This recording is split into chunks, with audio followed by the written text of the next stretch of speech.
ahí yo se lo remarco, es un juez que sus decisiones son provisorias, ha renunciado porque se ha acogido a la jubilación porque ha cumplido los 65 años. Ese cargo en la jurisdicción unipersonal, los juzgados de garantía, ha quedado vacante.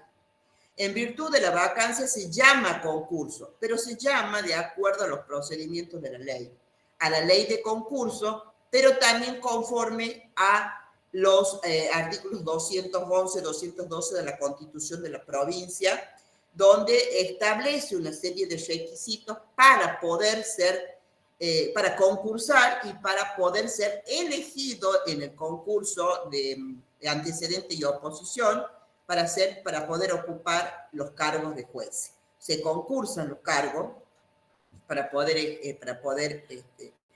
ejercerlo. Entonces ahí dice que es un sujeto designado de acuerdo a los procedimientos constitucionales para ocupar un cargo en un tribunal que puede ser unipersonal o puede ser colegiado, como le decía, como le estábamos hablando recientemente. Los colegios son por lo general las cámaras, los unipersonales son los correccionales. Acá nosotros en la provincia tenemos 3 juzgados correccionales a cargo del doctor Herrera, hoy el doctor Acuña y el doctor Costilla, Chaire Costilla, que ellos juzgan como tribunales de sentencia los delitos que no superan los 2 años o tienen penas, conforme al artículo 5 del Código Penal, penas de inhabilitación o multa. Ellos ejercen la jurisdicción de forma unipersonal, ¿sí? Cuando supera la pena, entonces pasa a ser colegiado.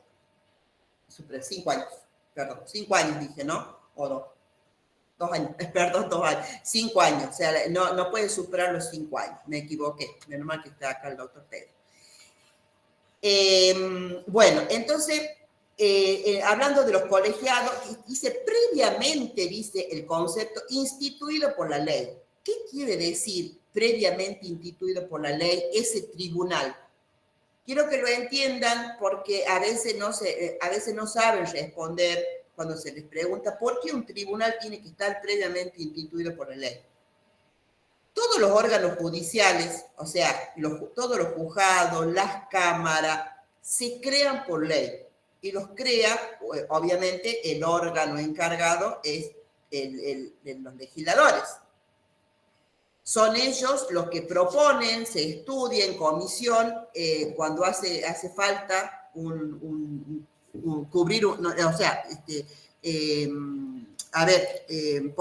poner en función un órgano judicial en cualquiera de las 6 circunscripciones, se somete a estudio. Hace un par de años se decía que se necesitaba una cámara de apelación en el interior, porque la cámara resultaba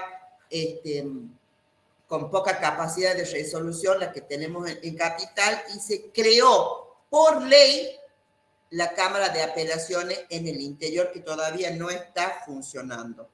Cuando hablamos en la clase anterior de uno de los sistemas alternativos de resolución de conflicto, hablamos de la ley de mediación. También se debatió en la legislatura y se crea por ley. Los juzgados de ejecución se fueron creados por ley. Todos los órganos del Poder Judicial son creados por ley.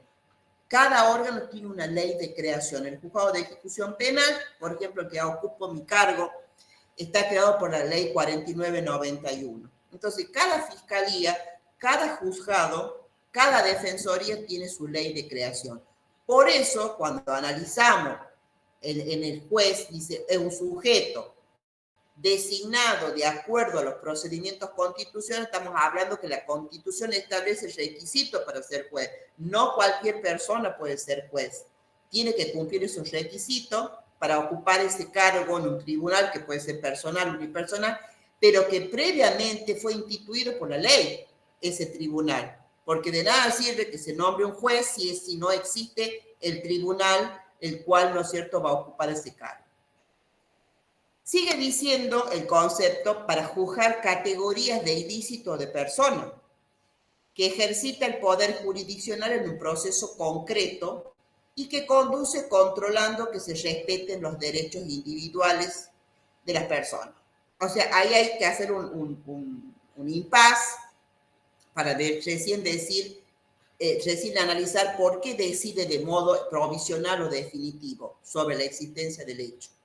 Vamos a volver, dice, para juzgar una categoría de ilícito. ¿Por qué una categoría de ilícito?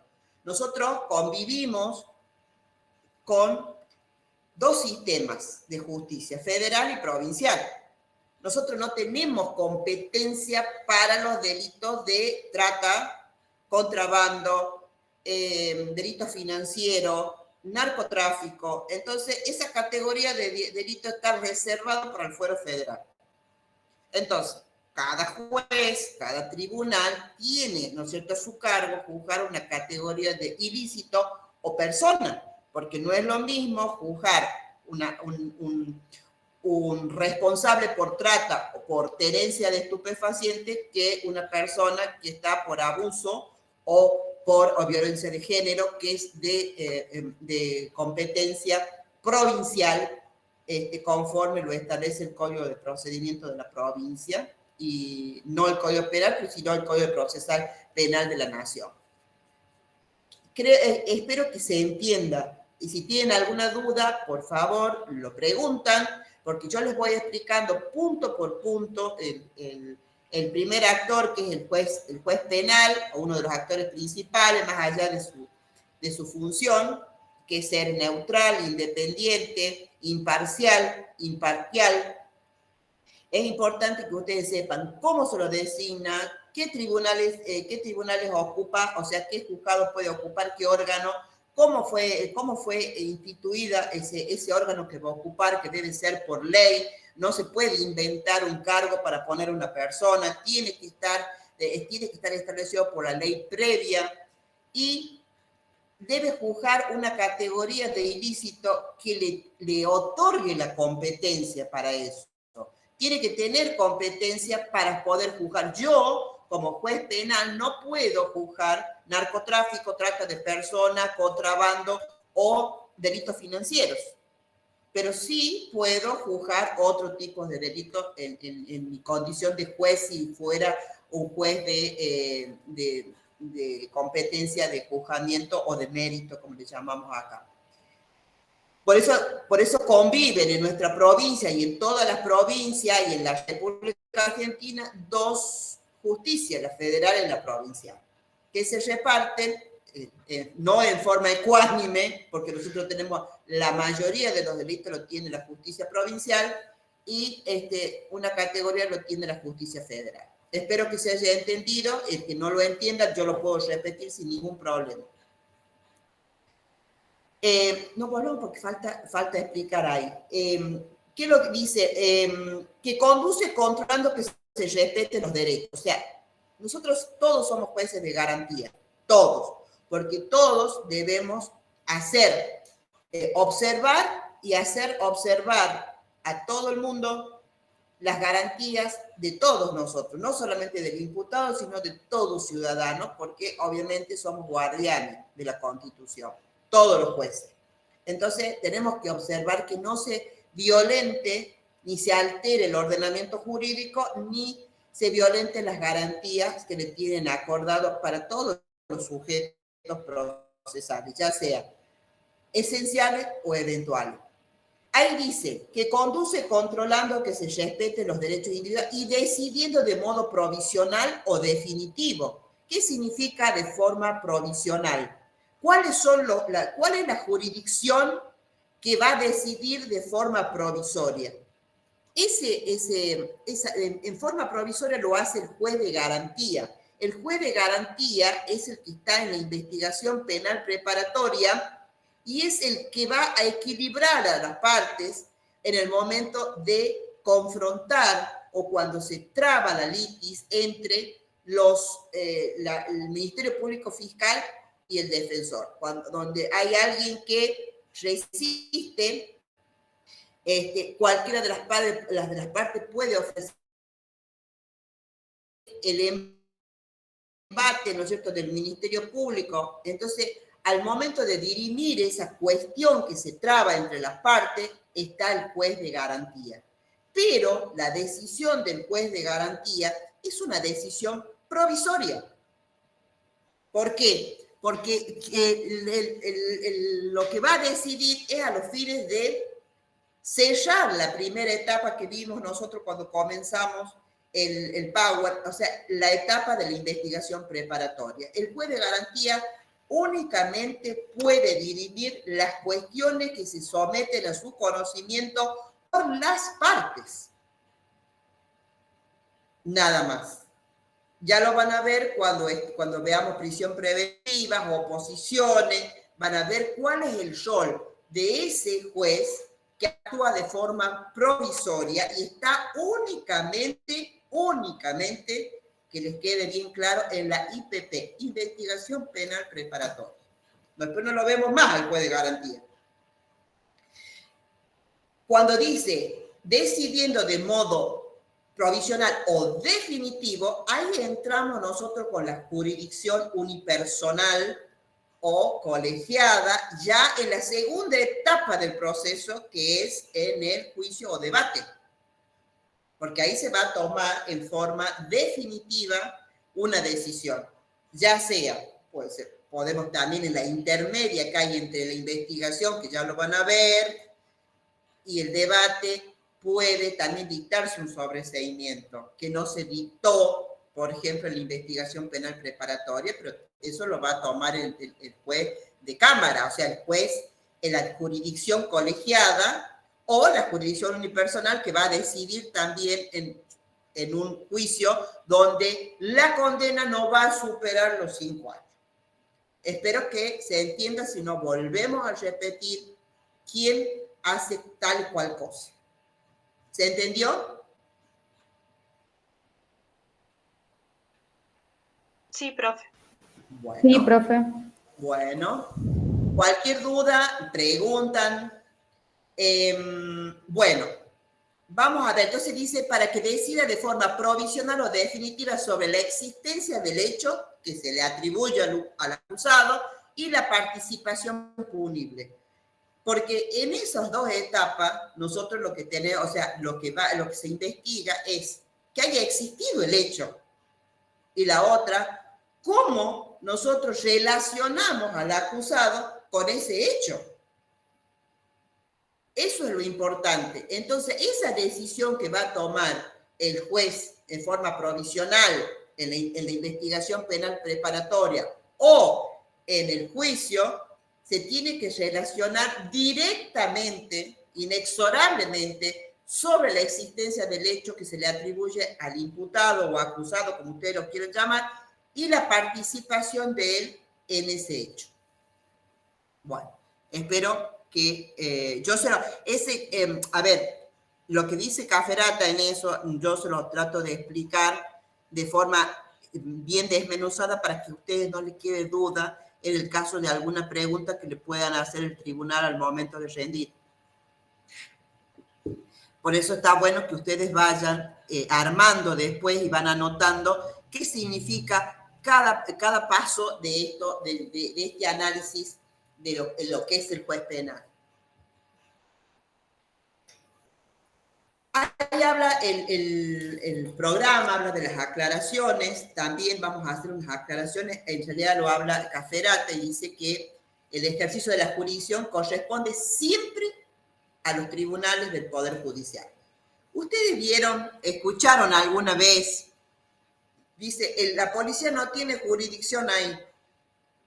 Bueno, ese es un error del común de la gente y de la propia, inclusive policía, decir yo no tengo jurisdicción, por decir yo lamentablemente no puedo ejercer ningún tipo de facultades en ese territorio porque también está dividido en la policía por especie de circunscripciones, por así decirlo, pero la policía no tiene jurisdicción.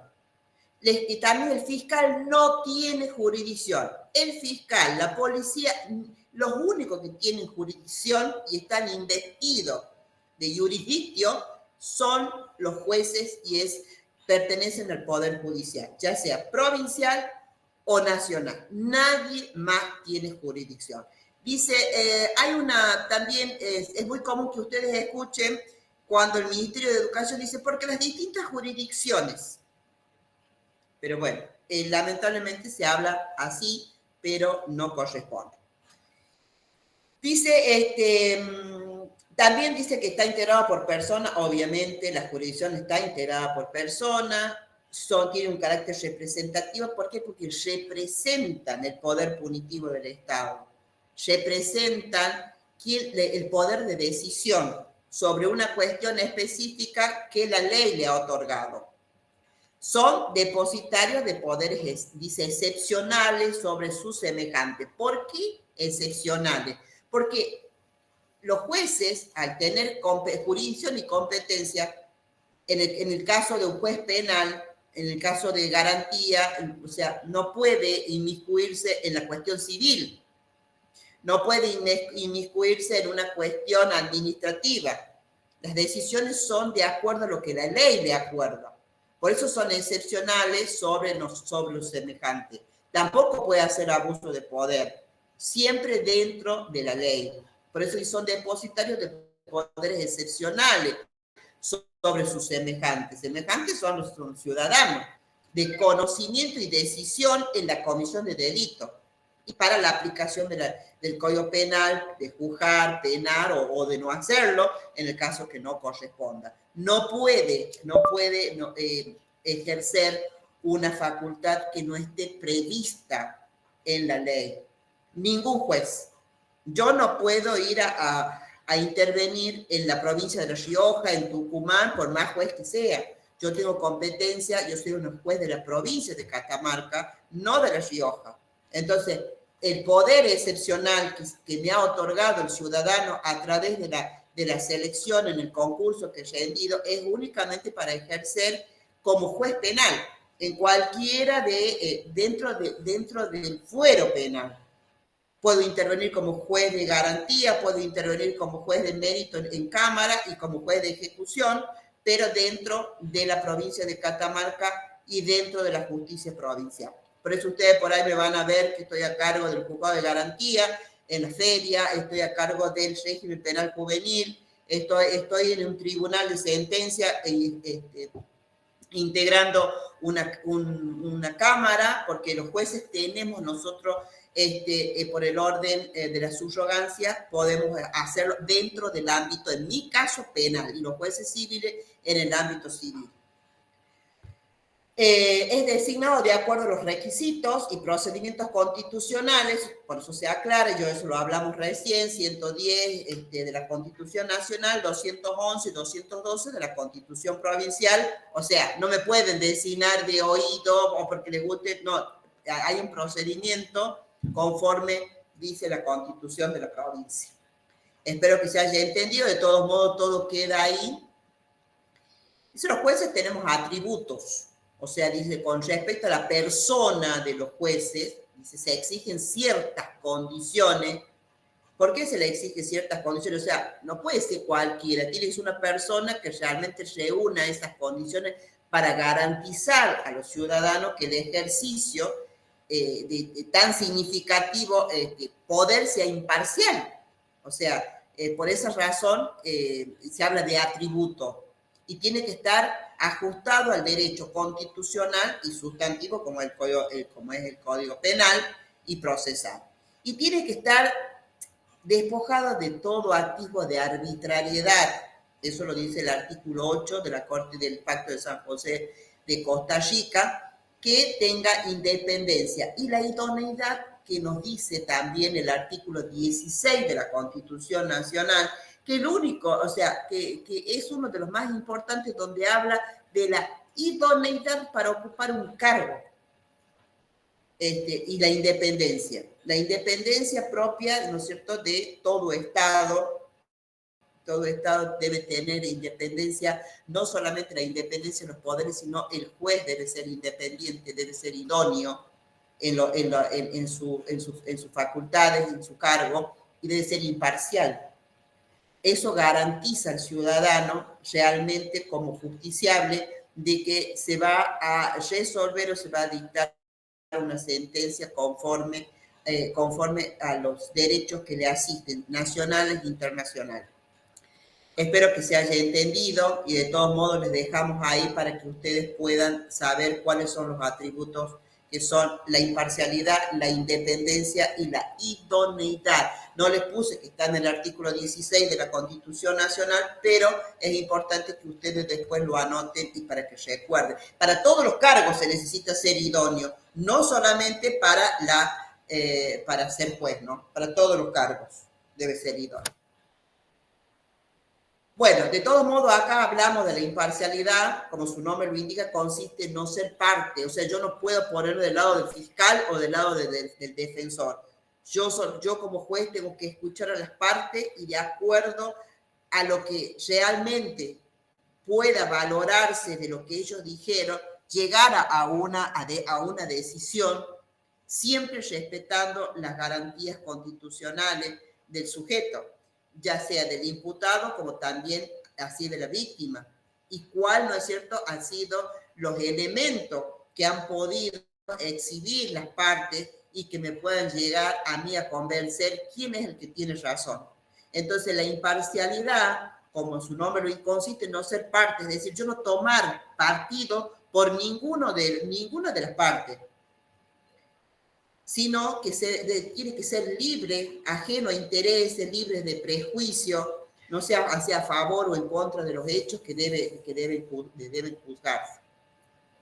Dice que se expresa la actitud de mantener la misma distancia de la hipótesis acusatoria que de la hipótesis defensiva en el proceso. O sea, yo tengo que mantener una distancia, ustedes lo van a poder ver ahora cuando los lleven a ver los juicios por jurado, cómo el juez director escucha y mantiene una distancia, ¿no es cierto?, como el tribunal, o sea, en el caso el jurado, escuchar a las partes. Por supuesto que cada uno va a tratar de que prevalezca una cosa sobre la otra, pero no nos tenemos que involucrar. Ustedes vieron recientemente las fotos de Maradona, entra el fiscal de golpe con el alegato de apertura y dice, miren cómo murió Maradona. Todos quedamos así.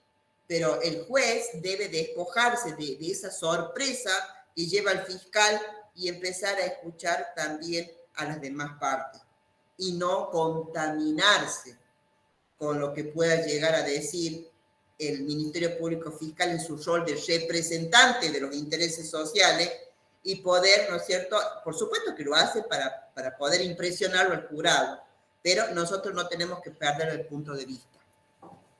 ¿Cómo vamos con el horario? Vamos medio tarde. Bueno, después también la independencia, la libertad de cumplir las funciones sin tener ninguna interferencia política, no que levanten el teléfono, lo llamen al juez, al fiscal. Bueno, a eso se refiere. El juez debe ser independiente, no tiene que tener presiones de ninguna índole, como tampoco puede estar, o sea, a ver, nosotros no podemos pertenecer a ningún partido político. No podemos recibir presiones de otros poderes del Estado.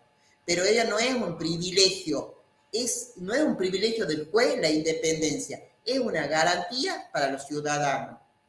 Es decir, que el ciudadano se sienta protegido y se sienta con la confianza de poder confiar en que el juez no se va a contaminar con alguna interferencia o alguna presión que pueda haber de alguna de las partes.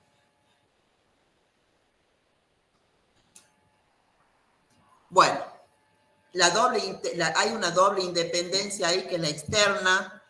Vieron hoy que hay mucha presión por parte de la prensa. La prensa, hoy, los medios, las redes sociales ejercen terrible presión en la decisión de los jueces. Eso lo venimos observando hace un par de años, no solamente la prensa, sino también las marchas, ¿sí?, las manifestaciones. Entonces, también creo que eso también tiene que, para el juez, despojarse de todas esas presiones que puede haber a través de la tensión entre la libertad de prensa y la independencia del juez para tomar decisiones. Hoy es todo un tema, chicos, porque hoy constituyen, por así decirlo, frente de los tribunales y comienza la presión por determinado. Nos pasó hace poco, y ustedes lo deben haber visto, en el caso de los agresores sexuales, en el caso de la iglesia, agresores sexuales en el caso de la iglesia, de algunos curas. Entonces, y la prensa, obviamente, no solamente la prensa, sino que la gente se manifestó haciendo presión para que, obviamente, influir en la decisión de la jurisdicción. Hasta ahora, bueno, no se ha logrado, pero en muchos países, en Argentina sobre todo, y en muchas provincias hoy por los chicos, por la desaparición de niños, por la trata, por todo este tipo, siempre la gente está utilizando las redes y todo para ejercer esa presión. Esa es la doble independencia externa e interna. Y la interna se refiere a la independencia también dentro del Poder Judicial. O sea, el juez no puede recibir órdenes de alguna manera para direccionar algún proceso. O sea, nosotros, si bien es cierto, los jueces de primera instancia, de segunda instancia, como son las cámaras, tenemos un superior que es la Corte de Justicia. Nosotros tenemos tenemos un orden jerárquico y es a través de la superintendencia donde se dicta, tenemos una ley orgánica que la tenemos que respetar. Pero eso no significa de que los superiores, o sea, en el caso de la Corte para nosotros, o las cámaras en el caso de los jueces, nosotros de primera instancia podamos recibir algún tipo de presión, órdenes que puedan modificar las decisiones que vamos a tomar en el futuro. Esa es la independencia interna que tenemos, que no podemos recibir, no debemos recibir, no estamos obligados a recibir ningún tipo de expresión interna. La idoneidad, que hablamos del artículo 16, también habla la Constitución. Dice, la idoneidad se relaciona con aspectos humanos y atributos técnicos del juez. ¿Cuáles son los aspectos humanos? Se encuentra la edad, la capacidad física, la capacidad mental, que es lo importante, las aptitudes morales, o sea, no tener antecedentes, no tener problemas, estar en su sano juicio, en la conducta honorable, tener un certificado de antecedentes, tener una vida digna, una vocación de servicio, la laborosidad, o sea, el compromiso, la predisposición con el trabajo. Eso se evalúa en los concursos para ocupar los cargos en el Poder Judicial. El artículo 212 de nuestra Constitución Provincial, nosotros le vamos armando porque el libro habla de la Constitución de Córdoba, no se olviden de eso.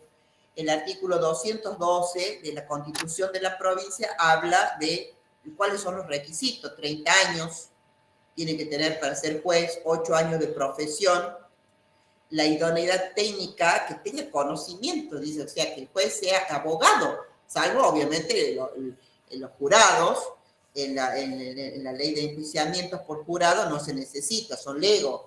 En cambio, para ser juez de la jurisdicción del Poder Judicial se requiere que sea abogado, que se actualice permanentemente, que tenga los conocimientos técnicos, incluso las especialidades. Nosotros tenemos fueros muy especializados, como es el fuero de ejecución penal, porque no es solamente la prisión en el servicio penitenciario. Nosotros el juez de ejecución tiene una competencia muy amplia en todas las condenas que habla el artículo 5 del Código Penal. También es especializado el régimen penal juvenil. ¿Por qué? Porque hablamos de niños y adolescentes, entonces es muy especializado ese fuero. Por eso habla de que debe actualizarse permanentemente, debe tener conocimientos técnicos, incluso los especializados que requiere la competencia. No cualquiera puede ser juez de niños y adolescentes o juez de ejecución. ¿Por qué? O juez de garantía. No es lo mismo que juez civil o juez de ejecución fiscal. Debe conocer de los impuestos, etcétera, etcétera. Entonces también que tenga la experiencia profesional de conocer, de haber caminado tribunales en el ejercicio de en la abogacía o bien en los cargos judiciales. Hay jueces que han comenzado trabajando en el Poder Judicial, como es en mi caso. Yo comencé como empleada en el Poder Judicial trabajando en una mesa de entrada hace allá muchos años, en el año 85, el año 1985.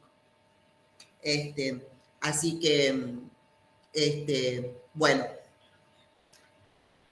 también nosotros, o sea, los jueces, podemos inhibirnos y recusar. O sea, ¿qué significa la inhibición de la recusación? Es decir, que se vincula con la imparcialidad. Es decir, si vamos a juzgar a alguien que sea amigo, enemigo, familiar, que haya trabajado con nosotros, entonces podemos nosotros inhibirnos y también nos pueden recusar. Inhibirnos es decir, no, yo estoy conociendo que esa persona yo no la puedo juzgar, porque esa persona es mi pariente, es mi amigo, es mi acreedor, es mi deudor, o sea, entonces yo sola tengo que inhibirme. Pero también pueden hacer un planteo las partes y decir, nosotros vamos a recusarla a la juez. ¿Por qué? Porque conocemos de que ella, no sé, jugaba al pádel, o fue a un cumpleaños del acusado, o es enemigo del acusado. Entonces no va a ser, y ahí se va a ver, ¿no es cierto? Ahí vamos a ver que la imparcialidad está viciada.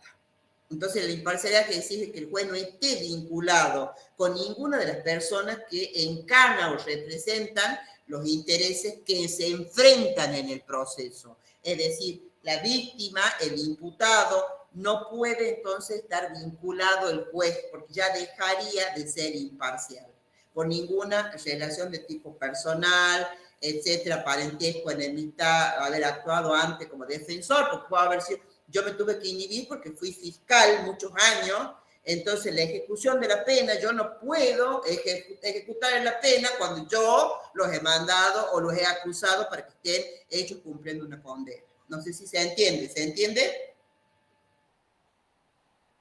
¿Te parece que sí? Sí, profe. Bueno.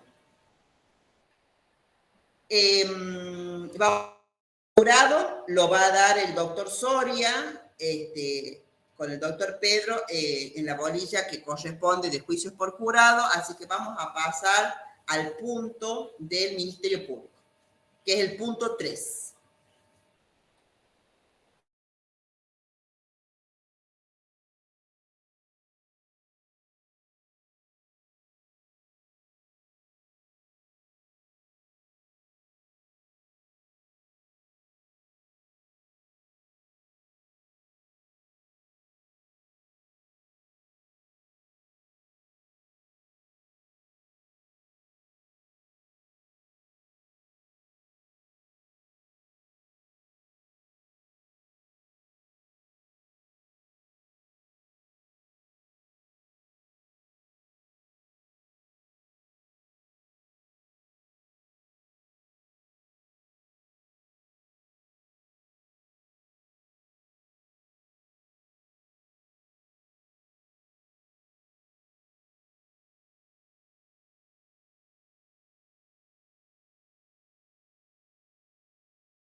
Bueno, a ver, hemos tomado mate, hemos tomado café, estamos como dormidos, ¿no? No estamos me parece que es mejor las clases en vivo. Me parece que vamos a tener que cambiar las clases en vivo. ¿Han tomado un cafecito? ¿Están tomando mate? A ver, cuente, ¿qué están comiendo con el mate? Cafecito, doctora. No estamos de acuerdo. ¿Un cafecito? ¿Y el mate? Expones con mate. ¡Ay, qué rico! Bueno, yo también tengo unas galletitas, yo como sin tac, así que... Y Pedro está comiendo factura. O sea, ustedes vean. Pero bueno, mate con galleta, dice Ariel. Qué rico. Nada de pasta frola, bizcochuelo, no se ve nada de eso. Parece que estamos estamos todos de dieta, ¿no? Me parece, ¿o no? Bueno, así no los cansaba porque son las 5:10, ya el doctor Pedro nos dio la idea de que cortáramos un ratito para que descansara porque es mucha información, realmente hablamos bastante, lo hicimos y eso que cortamos bastante para que no se cansen, es una bolilla larga, la vamos a dejar en el Ministerio Público porque lamentablemente es hermosa, es una bolilla para que ustedes la trabajen con el código, hagan preguntas, pero bueno, lamentablemente es muy larga, pero es muy linda y ojalá tengamos la suerte de poder de repetirla y poder hacer un trabajo práctico entre todos, con roles, para que ustedes puedan entenderlo mejor, pero si tienen alguna duda, no dejen, como dicen en YouTube, dejen en la cajita de los comentarios. Bueno, vamos a pasar a uno de los actores y de los sujetos esenciales, más importante, ¿no? Dentro de los y más importante también, después del juez, es el Ministerio Público Fiscal, que nosotros lo encontramos en el artículo 70, en el título 3, capítulo 1 del Código Procesal Penal. Ahí tenemos nosotros el capítulo del Ministerio Público Fiscal, es decir, cómo está formado el Ministerio Público Fiscal, es decir, quién es la cabeza en el Ministerio Público Fiscal, cómo funciona ese Ministerio Público Fiscal. Artículo 70. Si tienen el código ahí, lo pueden abrir para que puedan ir siguiendo. Y vamos a ver el concepto de caferata, dice que... Después vamos a ver cómo está organizado en el título 3, capítulo 1, artículo 70, cómo está organizado el Ministerio Público en nuestra provincia, en el Código Procesal Penal de la provincia. Tienen una suerte muy grande de que la cátedra ha cambiado el código, porque pueden preguntar al doctor Pedro, él rindió con el Código Procesal Penal de la Nación también. ¿Sí? ¿No? Donde había que estudiar el Código Procesal de la Nación. Chuy, María, te regalo para ir comparando los códigos procesales de la provincia y el Código Procesal de la Nación. Nosotros esta vez tenemos nada más que ver del 70 al 76, tenemos en el Código Procesal Penal, tenemos la figura del Ministerio Público Fiscal, cómo está compuesto su cabeza, ¿sí? Y en primer lugar vamos a ver el concepto. Dice que es un órgano estatal. Obviamente que es un órgano estatal porque pertenece a uno de los poderes del Estado encargado de la persecución penal pública. Estamos hablando del ejercicio de las acciones, ¿no? O sea, de acción pública, aunque sea de instancia privada y se transforme en pública. Ya lo vamos a ver. Órgano estatal encargado de la persecución penal pública, es decir, de intentar y lograr, según el derecho constitucional penal o procesal, corresponde el reconocimiento por parte de los tribunales jurisdiccionales competentes de la existencia del poder penal del Estado en un caso concreto y la imposición de la sanción que corresponde al culpable. Es un terrible concepto que yo no creo que ustedes se los vayan a acordar al momento de tener que rendir. Eso está porque, bueno, el concepto está porque está en la cátedra, está en el programa, había que ponerlo, lo vamos a desmenuzar muy sintéticamente, a decir que es un órgano estatal, que tiene a ver, la principal función que tiene el fiscal es la investigación. Es la investigación de todos los hechos por el principio de legalidad, investigar todo lo que llegue a su conocimiento. Eso es en síntesis, para reunir elementos que lo lleven a acusar al partícipe, primero a investigar si el hecho ocurrió, y segundo, la participación del indicado, del sindicado en ese hecho, en esa relación causal que necesitamos. Entonces, ¿qué hace? Inicia la investigación penal preparatoria, ese órgano estatal, para reunir las pruebas y poder determinar no solamente la existencia material del hecho, sino la participación del supuesto partícipe en ese delito. Dame un matecito, perdón. Bueno, en el caso, dice que está regulado en el artículo 120 de la Constitución Nacional. La Constitución Nacional crea la figura del Ministerio Público Fiscal, dice que es un órgano independiente con autonomía funcional. Obviamente que la idea de la Constitución en su momento fue que fuera un órgano fuera de los poderes, o sea que vendría a ser un cuarto poder. Fue la idea, pero todos los ministerios públicos fiscales pertenecen al Poder Judicial. Dice con autonomía funcional, es decir, que la función que cumple no dependa de ningún poder del Estado. Autarquía financiera, es decir, que tenga su propio presupuesto, como tiene la provincia su presupuesto, debería tenerlo el Ministerio Público su propio presupuesto. Y dice que tiene por función promover la actuación de la justicia en defensa de la legalidad de los intereses generales de la sociedad. ¿Qué significa esto? Conforme al 120 de la Constitución, lo que quiso la Constitución es que el Ministerio Público Fiscal sea un órgano extrapoder, que no dependa de ningún poder del Estado, como es actualmente, porque hoy está dentro del Poder Judicial. El nuestro es vitalicio, el Ministerio Público es vitalicio. En cambio, en Córdoba, el fiscal general, ellos no tienen procuradores, tienen fiscal general que está 5 años y debe llamarse a concurso para cubrir de nuevamente el cargo. Acá no, acá es vitalicio hasta que se muera algún día, o renuncia o lo destituyan por un iuri. No tiene autonomía, o sea, la autonomía funcional sí la tiene, porque dicta sus propios instructivos, pero el problema es que no tiene autarquía financiera, es decir, no tiene presupuesto, porque del presupuesto que tiene el Poder Judicial, ¿no es cierto?, dispone él de la parte que le corresponde al Ministerio Público. Y es un órgano que está dentro del Poder Judicial, bueno, como en todas las provincias. En el orden nacional se dice que está fuera del control de los poderes políticos, pero no es tan así.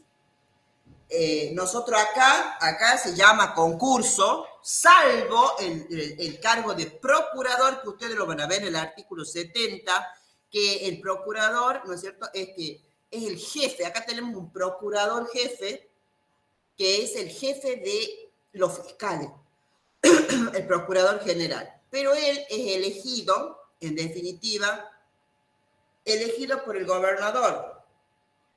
Si bien es cierto, lo elige el gobernador a cualquier ciudadano que él considere que reúne condiciones de la Constitución y lo designa, como los miembros de la Corte, no están sometidos a la comisión evaluadora como estamos nosotros, los jueces y los fiscales. Todos los miembros de la Corte son elegidos directamente por el Ejecutivo con acuerdo del Senado. Es decir, propone a alguien, como está proponiendo hoy Milei, lo estaba proponiendo al hijo, al juez Lijo y a otro más, y el Senado es el que tiene que dar el ok. En este caso, acá todos los miembros de la Corte fueron propuestos por el gobernador y le dio el ok el Senado. No pasa así con el resto de los cargos. Entonces,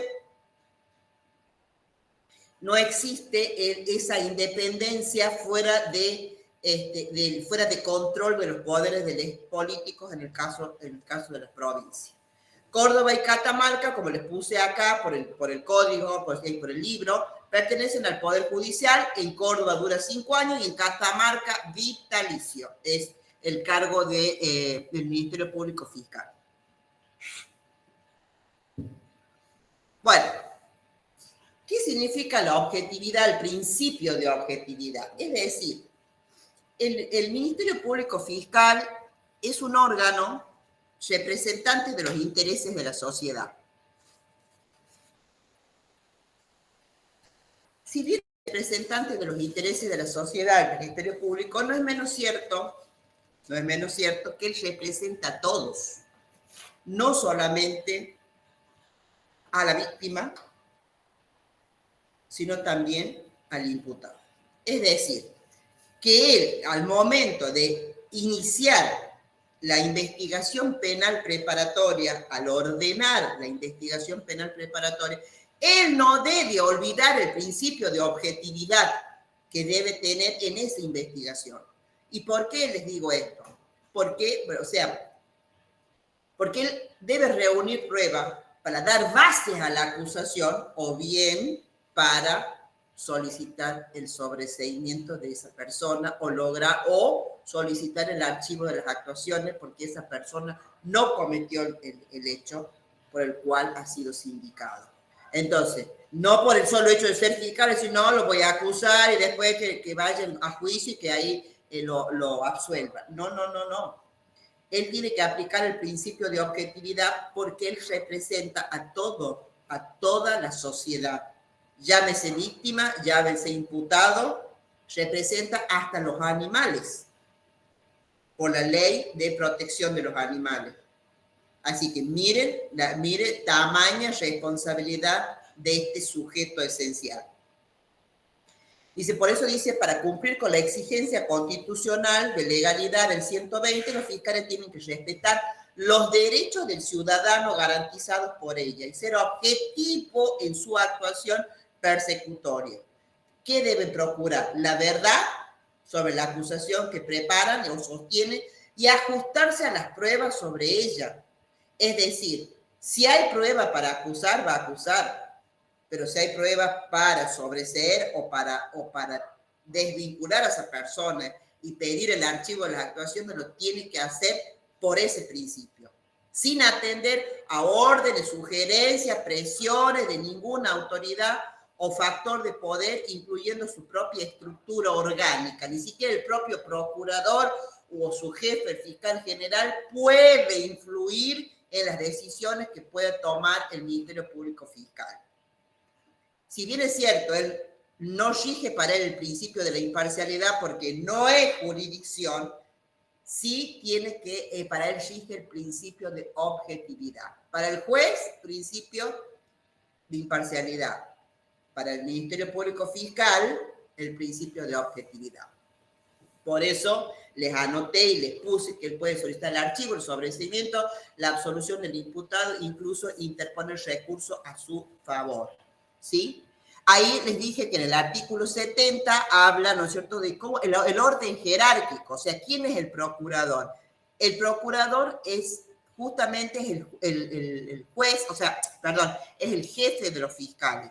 Procurador general, nosotros en la provincia, el Poder Judicial de la provincia tiene un procurador general, no solamente para el fuero penal, sino también lo tiene para el fuero civil, y tiene a su cargo el Ministerio Público Fiscal de la acusación, fiscal es acusación, y el Ministerio Público de la Defensa lo engloba, porque hay un fiscal general para los fiscales, pero no hay un defensor general todavía. Entonces los defensores todavía no tienen su jefe y su jefe directo es el procurador. En cambio, los fiscales, los 9 fiscales que hay en la primera circunscripción, obedecen primero el intermedio, hay un fiscal general, en este caso el doctor Gober, que hace, ¿no es cierto?, cumple las órdenes o directivas que da el procurador y baja las políticas de persecución para los fiscales inferiores. Por eso dice que los fiscales promueven, o sea, promueven la acción penal, practican la investigación penal preparatoria y adecuan su actividad a los criterios de unidad, legalidad y objetividad, ¿sí? Por eso dice que no pueden ocultar pruebas.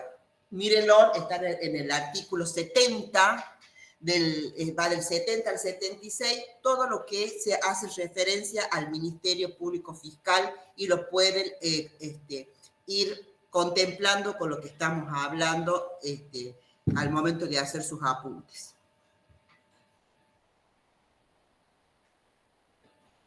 ¿Qué son los criterios de actuación? Ustedes habrán notado, como recién hablamos de la jurisdicción o del juez, que tiene jurisdicción. El juez tiene jurisdicción y tiene competencia. El fiscal no tiene jurisdicción ni tampoco tiene competencia.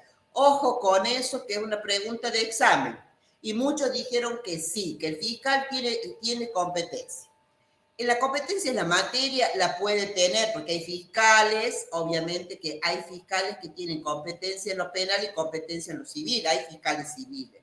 Sí, puede tener competencia, lo que no tiene jurisdicción, pero sí tiene ámbito de actuación, ¿sí? Tiene ámbitos de actuación. Entonces, además del principio de legalidad y de objetividad, debe ceñirse a su actuación de los principios de unidad. Es decir, yo como fiscal, son 9 fiscales, uno no puede hacer lo que quiera.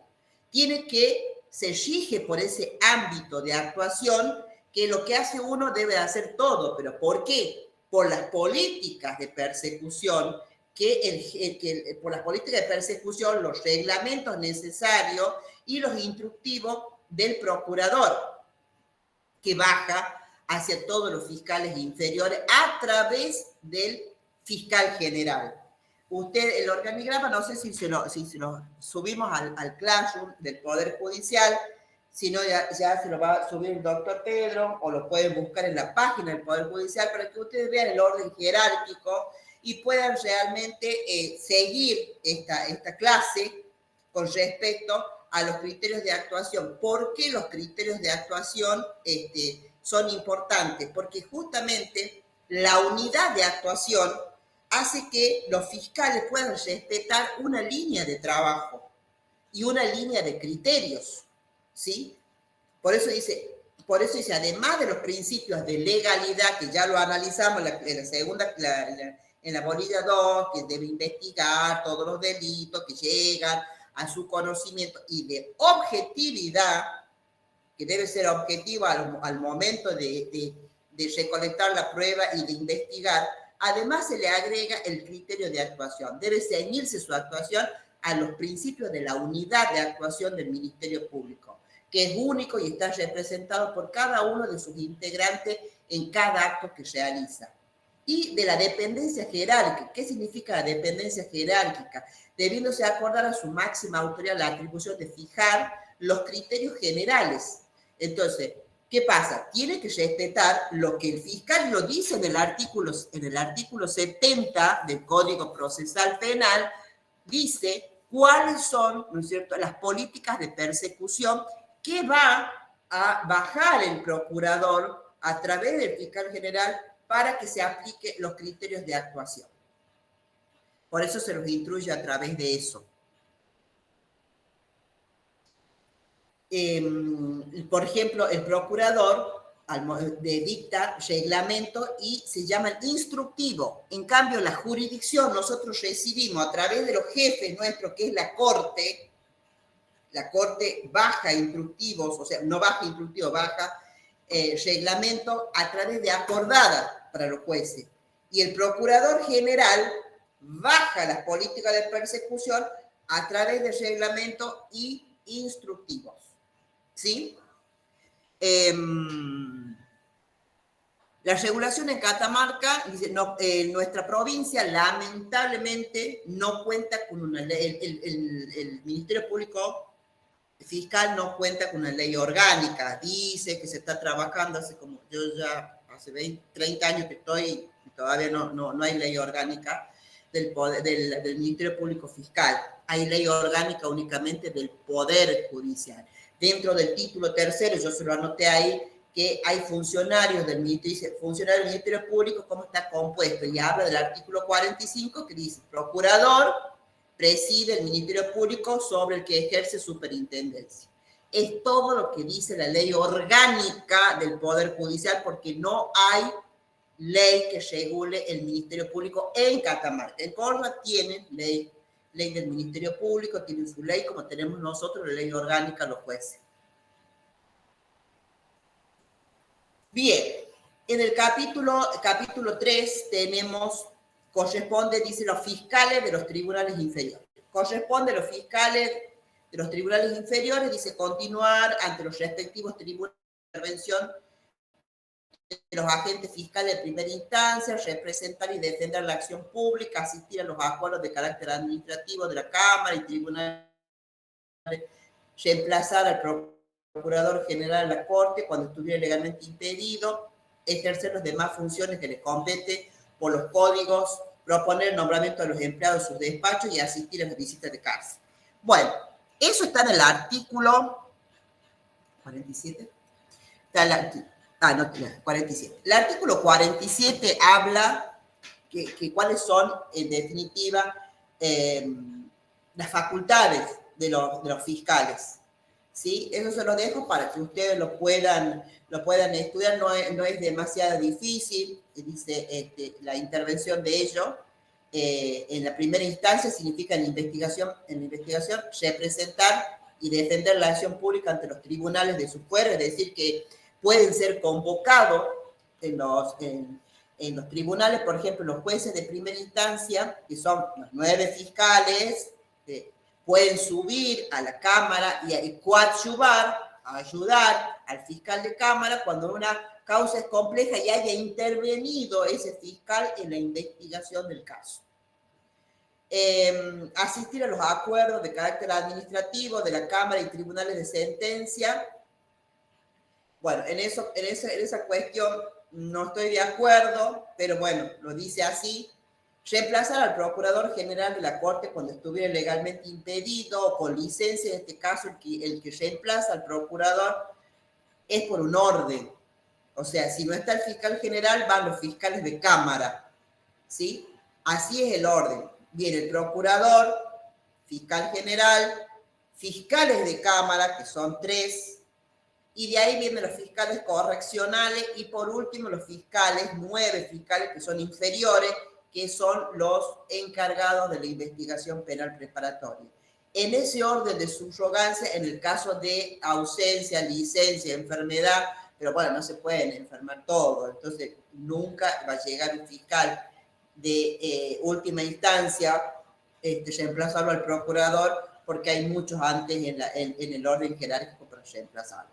Que tienen que ir a las visitas de cárcel, tienen que ir porque ellos son representantes de la sociedad y las personas que están privadas de la libertad momentáneamente son parte de esa sociedad que los ha excluido momentáneamente y que conservan sus derechos y que el único derecho que le ha sido cercenado provisoriamente es el de ambular por la vía pública por un tiempo. Todos los derechos están garantizados para ellos. Tienen exactamente los mismos derechos que cualquier ciudadano que está en libertad. Por eso debe ir, debe recoger el servicio penitenciario y hacer las observaciones que correspondan. Y ejercer también, dice, funciones en los códigos. Por ejemplo, hay el código de falta, también tiene ahí el código de falta, les invito a leerlo, tiene competencia también en el código de falta de la provincia. ¿Qué dice el artículo 70? Lo que le acabo de decir, el Ministerio Público, ahí habla del orden jerárquico. ¿Quién es la cabeza en la provincia, en el Poder Judicial? el representante y el jefe de todos los fiscales y del fiscal general es el procurador. Y ahí viene el procurador general, los fiscales, que de él dependa, dice. Dice, el Ministerio Público estará a cargo del procurador general y de los fiscales que de él dependan. El primero que depende de él es el fiscal general, que es el jefe de los fiscales. Y de ahí viene el ministerio que dice, promoverá y ejercerá la acción penal en la forma establecida por la ley y practicará la investigación penal preparatoria. Entonces, tiene, el primero es promover y ejercer la acción penal. En segundo, practicar la investigación penal preparatoria. Y en tercer lugar, adecuar su actividad a los criterios de unidad de actuación, legalidad y objetividad. No se olviden nunca de eso. Entonces, ¿cómo va a ser la actividad del Ministerio Público Fiscal? Unidad de actuación, o criterio de unidad de actuación, con que digan unidad de actuación, que la unidad de actuación está fijada por las políticas criminales, las políticas de persecución del procurador, y el principio de legalidad, que lo vimos en clase, y el de objetividad, lo acabamos de ver ahora, que él es representante de todos los ciudadanos, de toda la sociedad, y por tanto tiene que ser objetivo en sus decisiones. En la investigación, hay pruebas, se acusa; no hay prueba, se sobresee o se pide archivo. No puede, dice el artículo 70, ocultar prueba favorable o desfavorable a cualquiera de las partes. Y se lo aclara el artículo 70. ¿Cuáles son las funciones del ministerio? ¿Qué dice el Código 74? ¿Dice algo la Constitución? No dice nada. Sí lo dice la Constitución de Córdoba, pero no nos interesa la Constitución de Córdoba, nos interesa qué dice el 74. ¿Qué dice en primer lugar? ¿Cuál es la función principal? Es dirigirá la investigación penal preparatoria en el caso de los delitos de acción pública, practicando o haciendo practicar los actos inherentes, y actuará ante el juez de control de garantía cuando corresponda. Impartirá instrucción a la policía, porque es el juez, también es el jefe, de alguna manera, aunque está el director de la Policía Judicial, el que da las directivas es el fiscal. Entonces, impartirá instrucción de la Policía Judicial al delegado judicial en los casos particulares, en lo que entienda. Por ejemplo, artículos 72 y 73. Ver la función. El fiscal dice, ¿qué significa? Dirigir y actuar. Impartir. Nunca se olvide. Dirigir, actuar, impartir. Dirigirá la investigación penal preparatoria. Delitos de acción pública. No se olviden que los delitos de instancia privada se transforman, conforme al artículo 6 del Código Procesal Penal, en acción pública. Cuando la víctima o su representante hace la denuncia y remueve ese obstáculo constitucional, porque es dueña de denunciar o no denunciar ese abuso, esas lesiones, entonces se transforma en acción pública y ya queda en manos del fiscal esa investigación, y ya no es más instancia privada, ya es acción pública. Y dice, haciendo practicar todos los actos inherentes. ¿Qué son todos los actos inherentes? La investigación. Vayan, hagan allanamiento, hagan requisa, secuestren, la pericia, hagan una pericia, citen a fulano, llamen a Pepito para recibir declaración del imputado conforme a la primera parte, la segunda parte del código, del artículo, del 305. Bueno, y actuará, dice, ante el juez. Cuando dice actuará ante el juez, ¿qué pasa? Es lo que hablamos en un principio, cuando las partes contradicen y comienza, y hay uno que contradice, hay uno que decide, que resiste. Esas partes, para dirimir ese conflicto, lo llevan ante el juez de garantía. Entonces actúa ante el juez de garantía, inclusive cuando va a pedir el control de detención, cuando va a decir, no, yo necesito más de 24 horas tenerlo detenido al imputado, tiene que ir irremediablemente pedir una audiencia de control de detención, que ustedes después lo van a ver en el 84, que se solicita a la doctora Cecilia Massari, juez de control de garantía, para poder de esa manera que las partes expongan y escuchar el juez de garantía qué es lo que dice el fiscal, por qué no quiere tener más tiempo, qué es lo que necesita investigar, cuáles son las medidas que le han quedado pendientes. ¿Es necesario realmente esa persona que se mantenga detenida para que no entorpezca la investigación? ¿Qué va a decir la defensa? Ahí, entonces, por eso dice, actuará ante el juez de control de garantía cuando corresponda. Y es en el control de detención, es en la oposición, es en la prisión preventiva, es en el control jurisdiccional que lo van a ver ustedes a lo largo de las clases. ¿Cuáles son las atribuciones? Practicar, el principal es practicar las atribuciones que tiene, practicar la investigación y dar directivas a la policía judicial. Ya van a poder estudiar las funciones de la policía judicial, cuáles son las funciones, cuáles son las facultades que tienen, juntamente con los delegados. Hay realizar actos definitivos y reproducibles, como es, por ejemplo, el reconocimiento en rueda de persona, ¿sí? ¿Cuáles son los límites? La investigación jurisdiccional, es una investigación que está fundada en obstáculos constitucionales, privilegios constitucionales, que son cuando se investigan, que también lo vamos a ver aparte, cuando se investiga a jueces, a funcionarios de cualquiera de los tres poderes. Entonces, en ese tiene un límite el fiscal, porque ahí el que investiga en definitiva y es el juez de control de garantía.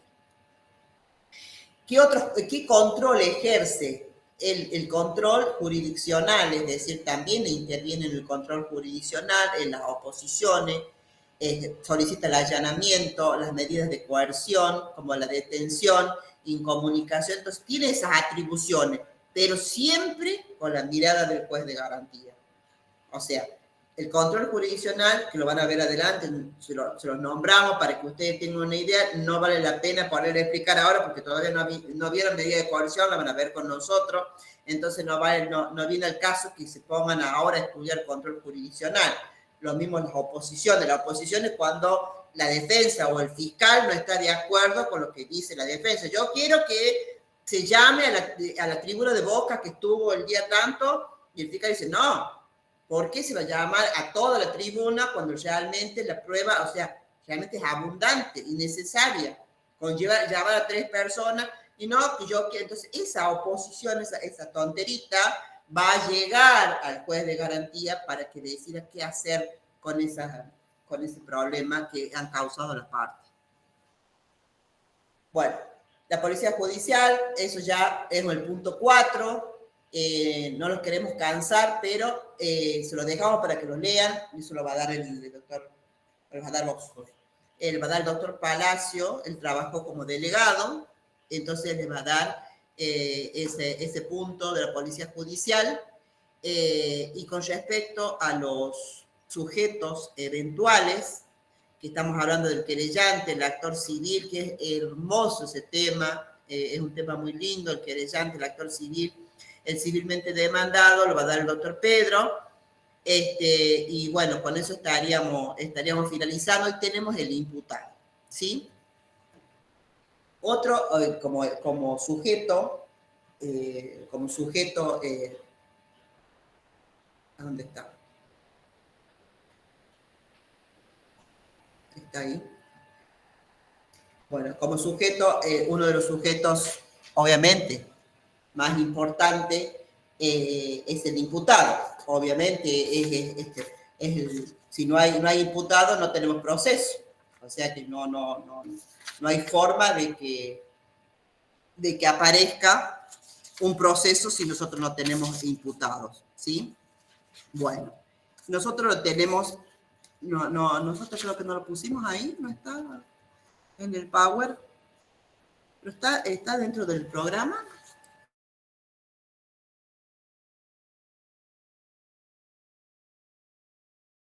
Para no cansar a los chicos, porque realmente ha sido muy larga esta jornada, lo vamos a dejar acá, vamos a dejar el imputado pendiente.